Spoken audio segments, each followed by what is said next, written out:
Sometimes, if you want to find out what's really happening, you've got to get out there and look. I'm Emma Inch. I'm an award-winning drinks writer and former British Beer Writer of the Year. Back in March 2020, the world changed for everyone, and when the pandemic struck, the drinks industry was one of the sectors worst affected. After spending a few weeks following the unfolding crisis from the safety of my home, I decided I wanted to see for myself how drinks producers were managing at this incredibly difficult time. So I packed up my other home, my motorhome, and I hit the road. And what I found are stories of resilience, creativity, innovation, and ultimately, survival. Come and join me on my journey. Every so often, a brewery comes along and the beer world collectively celebrates. Originally conceived as a cuckoo brewery, a brewery that has no bricks and mortar site of its own, Beak Brewery made a lot of people, including myself, very happy at the beginning of this year by finally putting down roots. One of the craziest times to be launching a brewery in the history of brewing, as founder Daniel Tapper tells me in this interview. But, as you'll hear, the brewery has been welcomed both locally and further afield with enthusiasm and support. The new brewery and taproom is located in Lewes, the county town of East Sussex, at the foot of some ominous cliffs that were themselves the site back in 1836 of the UK's deadliest avalanche. When I visited Daniel and head brewer Robin Head Foreman, it wasn't snowing, but it was a very rainy day, and it was just before England's second lockdown. Danny Tapper, I'm the founder of the Beak Brewery. And I am Robin Head Foreman, and I am the head brewer here at the Beak Brewery. So tell me about the Beak Brewery. Tell me where we are and what's going on. So we've been here, what is it, like 2 months? Yeah, about maybe? 2 months. 2 months. Yeah, so this is like the first bricks and mortar home of the Beak Brewery. So before this, it was a nomadic project for probably about 4 years. So essentially I was working as a freelance food and drink writer, and during that time I was brewing my recipes on other people's kits, really intermittently, as it was kind of like a big, expensive, time-consuming hobby essentially for 4 years. And yeah, so this is our first like bricks and mortar version of that. So I've been on board with the project since I guess about January this year. So yeah, we met January 2019, and then you started talking about I think of opening a brewery in Lewes. Yeah, and my ears pricked up a bit, and yeah, lots of talking, sharing ideas about sort of what we both are into, what we're not into, in terms of like what types of beers we want to brew, what direction you'd want to take it in. Yeah, and for me, it seemed like sort of the next logical step for my career, and like a really great opportunity. So yeah, really pleased to be here. I think we were introduced via Johnny Hamilton, who is the former head brewer at the Tempest project at Beavertown. That's right, yeah. And so when I was working as a nomadic brewer, one of the collaborations we did was with the Tempest project. So I think it was like a tonka bean, vanilla, coconut, imperial stout. Nice and simple. And then Johnny came down to Lewes and introduced us, and I think he might have brought a sample of that beer down with him, and that's kind of how we got talking. And to like meet someone else in Lewes who is like really into beer and brewing, it was just like straight away, that's really cool. And then I think you would just like the sound of the project. I'd been wanting to sort of I guess take the next step for me. So yeah, I was always quite keen to like work with something not quite from the ground up, because you'd obviously done the quite a lot of work before. But to be able to like make your mark on something is pretty special. So absolutely. And so you were brewing nomadically before. What do you lose and what do you gain by setting down roots in a bricks and mortar? So I think like the advantages of nomadic brewing are that you get to know a lot of people in the industry. I think first and foremost that's just a huge benefit, and you also get to see different ways of doing things. So to be able to like set up a brewery now and have so many like anchor points around the UK and people we can call on for help or for collaborations has been a massive benefit, because I think like generally brewers are quite hermetic and just hide themselves away and quite often don't like talking to other breweries, but it's nice to have established those relationships.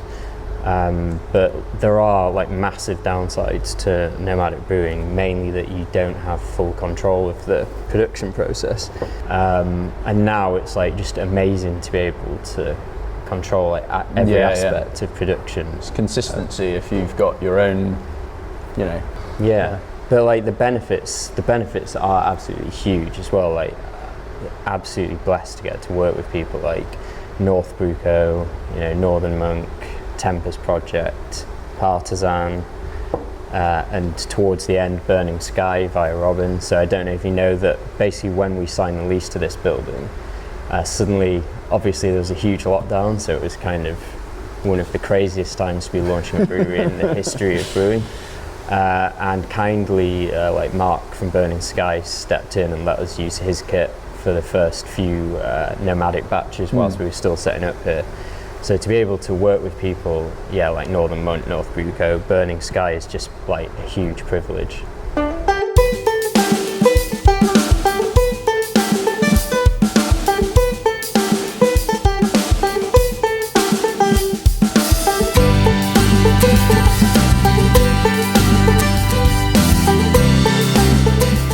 How has the lockdown and this whole crisis been for you?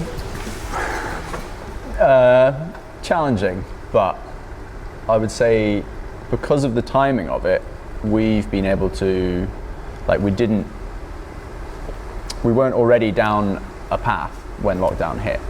So a lot of breweries might have been doing a lot through distribution, a lot of keg, a lot of cask, and we hadn't started doing any of that. So obviously it's come with some pretty big challenges, but we were able to adapt quite quickly because we hadn't actually started brewing. Yeah. So we were able to say, oh, okay, lockdown's hit, everyone's doing online sales, cans, and just, you know, majority small pack.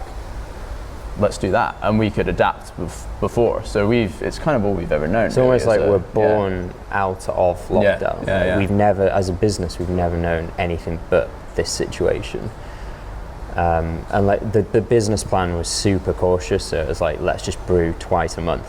That was our initial plan. Brew twice a month, cover our overheads, and that's great. And so if we had been more established than we are now, then that's when it would have been worrying. But like Robin says, it's kind of, we were able to respond really quickly.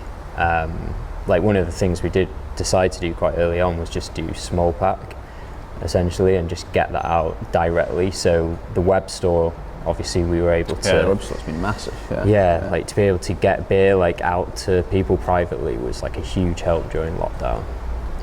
So I wanted to ask you about Lewis. This is quite a special kind of town in a few ways, isn't it really? Why Lewis, and how is it with the joining becoming part of a town that's got such a brewing heritage in terms of historically with Harvey's, but also, like you say, just down the road, Burning Sky? So yeah, I don't have any connection to Lewis whatsoever. I just fell in love with the town when I came down for a bonfire with my partner, and we did a few like hiking weekends here, absolutely loved it, and just there and then decided to move down here. And weirdly, for a town with like such kind of long brewing heritage, there wasn't a microbrewery already here in town, so we just thought, oh, it's a great opportunity, let's do it. And yeah, obviously it was a little bit intimidating having such a world-renowned brewery here. Everyone knows and loves Harvey's, but to be honest, they've been absolutely great. When I first moved here as a nomadic brewer, they let me store beer in their warehouse for free, things like that. So kind of we've really never felt anything but welcome from the beer community here. Yeah, definitely, and the local community as well. I mean, when we sort of announced we were opening, and it was mid-lockdown, I think, or just before lockdown, and even then the support has been, and the excitement has been amazing, in spite of everything, I would say. So yeah, Lewis is quite a special town, definitely. There's like I think there's a spirit of like independence as well, but also like supporting small businesses. So one of the first things we did when we were setting up is we launched a disloyalty card, and so the idea is that if you bring this disloyalty card and can show you've supported 6 other independent businesses, we'll give you a free beer.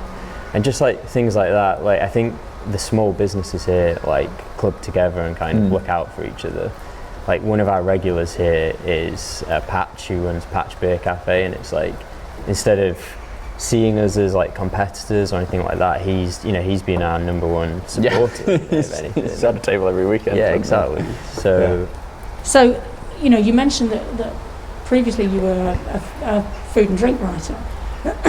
How and why did you make that jump into production? What was behind that? What was your feelings around that? So like I became quite frustrated with it in a way, because as inspiring as it is to travel, for like 5, 6, 7 years I was doing a lot of traveling around Europe and the US, getting to write about food, and you think, oh, this is amazing, but actually I just felt that I wanted to produce food. Like I wanted to be the person that these people were writing about, because I've always been interested in food, whether it's like coffee or beer or whiskey, and I just began thinking like, how can I get involved in food production in some way? And I remember like it was even like a decade ago, me and my wife were thinking about opening a coffee roastery, and then they proliferated in London, and we were like, can't open a coffee roastery, everyone's doing that. At one point I was even thinking of doing the UK's first bourbon distillery, which is ridiculous. Now in hindsight, it would have been 3 years before I could have released my first batch. And then I just thought, well, actually, like my main love has always been beer, and it was around about that time that I remember like Evan at the Colonel started making beer, and I remember he just had like a table like this outside the brewery, and it was just him sat there selling his beer. And we were living in Bermondsey at the time, and I remember just going and buying pale ales from him and just being absolutely blown away. And it was a really exciting time in beer, because it was, I don't know if you remember the first time you ever had like a Colonel beer, and it was like, I didn't know beer could taste like that. And that was really then what inspired me to start home brewing and, turn it into something more than just like a passion for drinking beer. So it might not have ended up being beer. It could have been something else that you were producing. Yeah, it probably would have been a terrible idea, but I'm really glad I went down the beer route for sure. Because I sort of noticed that even when you wrote a book about food, is it Food Unwrapped? Yeah. The first chapter was about beer. Yeah. Well, that was no coincidence. It was like, let's do the first, make the first chapter the easiest. It's like the low-hanging fruit.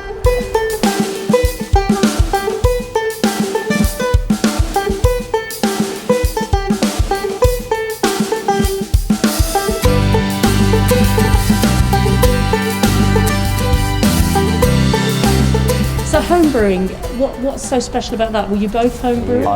I was a home brewer since before it was probably legal to be a home brewer. we used to go to I think I convinced my parents that it would help me learn about chemistry and biology, and that I should at age 16 get a home brew kit.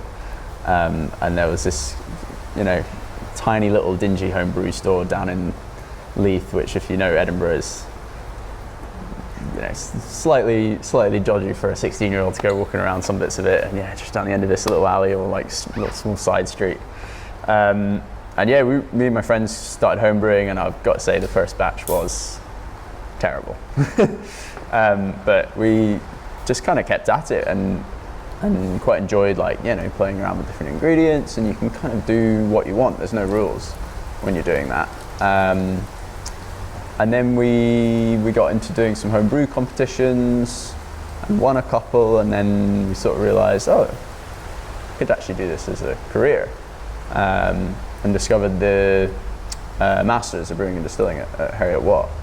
So I signed on to that and did that, and while I was doing that, I was lucky enough to get some work experience with Mark. So and then sort of rest is history. But Yeah, homebrewing. I think so many brewers in the UK have started as homebrewers, and there's this quite like, I don't know. There's so many breweries, you can see it in the playfulness of their beers and how willing they are to experiment, which I don't think you get if you're first and foremost a professionally trained brewer, because then you think, okay, well these are the rules and I need to stick to these, and the rules have a place, and they can help you get where you want to go, but like sometimes it's fun to go outside the box a bit and do something a bit silly. And I think there's so many, like the beer styles that we brew, the like kind of hazy New England style IPAs, when someone came up with that was breaking a rule, and now it's a beer style in and of itself in its own right. So I think it's really important to take that kind of playful attitude from home brewing and take it into the professional realm as well, definitely.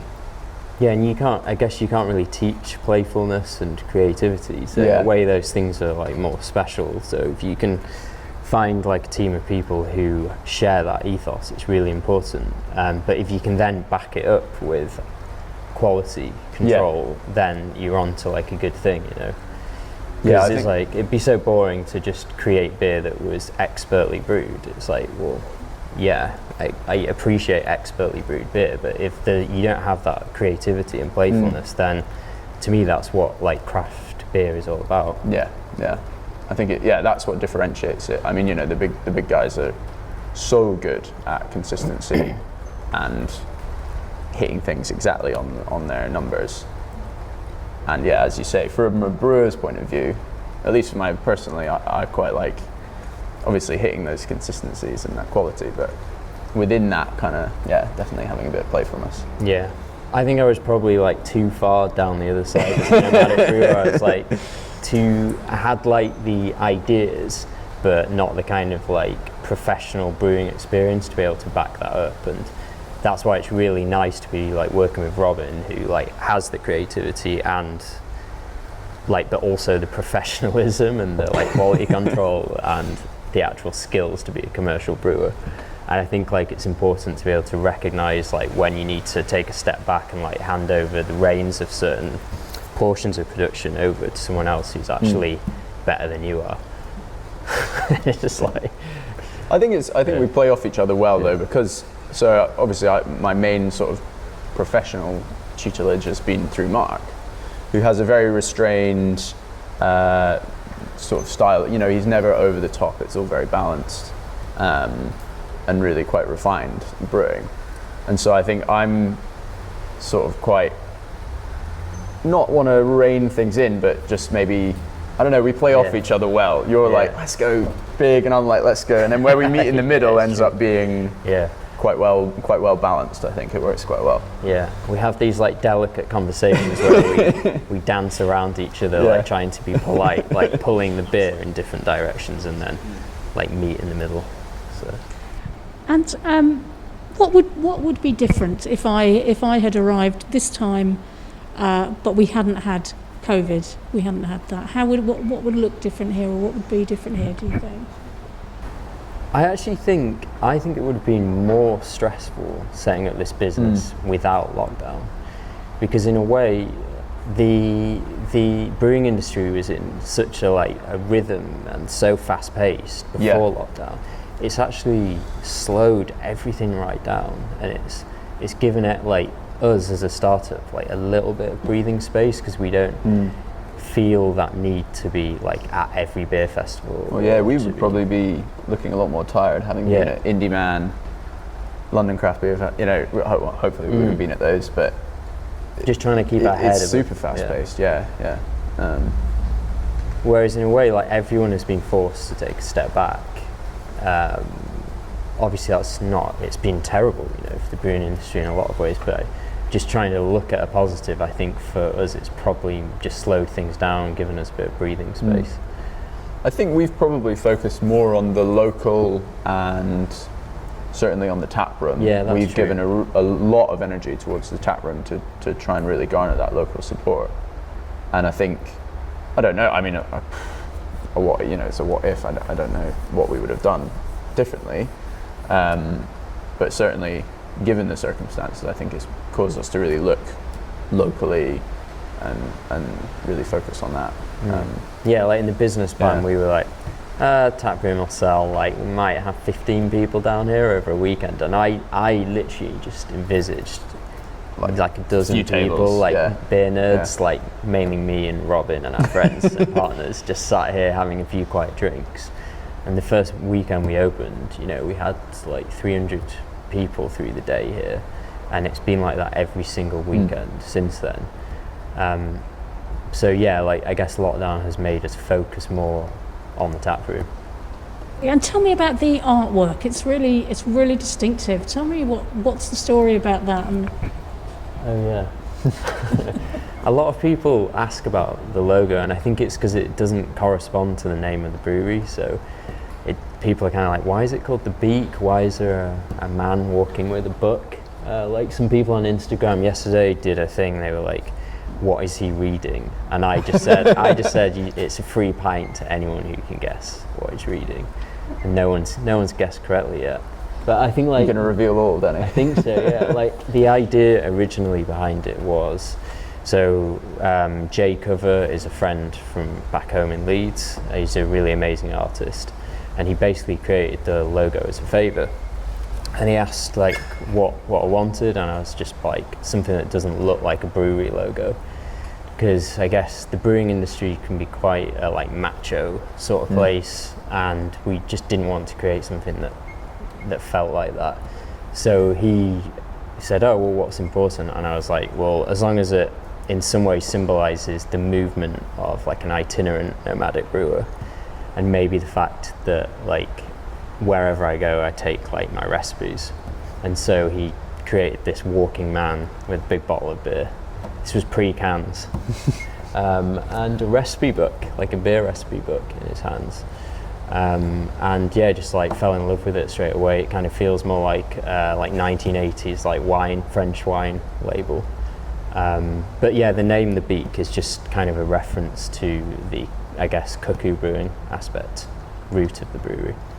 And what does the future hold? I know there's some talk of, is there barrel aging or wild ferments, or what's going to happen there? So we've got a few plans on that sort of front. So the first of which would be we're planning on getting, I guess you would call it a concrete vat or a concrete feeder.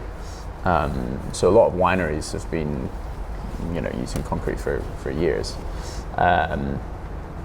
and there's been a few experiments in the US of using it, but none in terms of, certainly people have used concrete to brew beer in the UK traditionally, but in terms of brewing sort of aged sour beers, mixed fermentation beers, as far as I'm aware, I don't think that's been done, or at least not as a sort of core of the project. So we're looking at getting a concrete feeder that will sort of be the mother of the mixed fermentation, and then augmenting it with sort of used wine barrels or other barrels that we might get from like wineries that we're friends with, or some good French wineries or things like that, just to add a sort of another element to the beer, and then we can blend in and do things like that. So yeah, it's all sort of quite nebulous in my head at the moment. But yeah, and then the whole project I want to be as local as we can. So I've managed to get in contact with this, I guess you would call him a grain sort of breeder. So he develops strains of barley that are like mixed strains, so it's not a monoculture. And he's one of those people who just kind of has their head in a million things at once, and he's incredible speaking to him. Like, you just get excited about soil culture and modern agriculture and how it's all not great for the environment, and yeah, he gets into all these sorts of things. But he's going to be planting some of these sort of heritage barley varieties for us locally. So we'll have a field of 4 or 5 acres that will be our barley, and that'll be grown just south of Lewis. So literally a few minutes outside of Lewis. And he's been super supportive of sort of what I want to get out of the project, because it's quite a, most grain production is this mass economies of scale kind of thing.